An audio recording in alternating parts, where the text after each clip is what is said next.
সারা দেশে যেখানে শিক্ষার সুযোগ অবারিত, সেখানে এই দ্বীপে যেন তা সোনার হরিণ। বলা হয় শিক্ষা জাতির মেরুদণ্ড।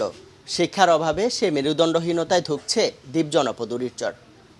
ফলে সারা দেশ যেখানে এগিয়ে যাচ্ছে, সেখানে শিক্ষার অভাবে যোজন যোজন পিছিয়ে পড়ছে এই দ্বীপের মানুষজন। ১৭০ বর্গ কিলোমিটার আয়তন আর ৪০,০০০ মানুষের এই দ্বীপে মাধ্যমিক বিদ্যালয় আছে মাত্র একটি, তাও সম্পূর্ণ বেসরকারি। শিক্ষকদের সম্মানী সহ এই বিদ্যালয়ের খরচের পুরোটাই বহন করতে হয় শিক্ষার্থীদের।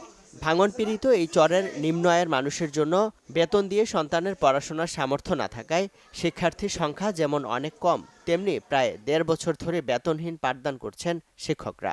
২০ সাল পর্যন্ত খুব ভালোভাবে চলছিল, যদিও এখানে সরকারি কোনো অনুদান ছিল না। ছাত্রছাত্রীর বেতন থেকে বা স্কুল আনুষঙ্গিক আয় থেকে মোটামুটি আমরা চালিয়ে নিতে পারছি। করোনার প্রাদুর্ভাবের পর এখানে ছাত্রছাত্রীর ব্যাপক হারে কমছে। ১৬ মাসের সম্মানী ভাতা যেটা, এটা বকেয়া পড়ে আছে। আমরা নিজেরাও এই এলাকার প্রতিষ্ঠানও আমাদের এলাকার এখন একটা মাত্র প্রতিষ্ঠান, এটা যদি বন্ধ হয়ে যায় ছাত্রছাত্রীরা মানে এদের ভবিষ্যৎ অন্ধকার, এই জন্য আমরা ধরে রাখছি আর কি। কোনো রকমে মাধ্যমিক পার হলেও চরম অনিশ্চয়তা শুরু হয় উচ্চ মাধ্যমিক থেকে। কারণ সবচেয়ে কাছের কলেজ সন্দ্বীপে যেতেও পাড়ি দিতে হয় ১.৫ ঘন্টার নৌপথ। ফলে এখানে উচ্চশিক্ষা গ্রহণের হার তলানিতে।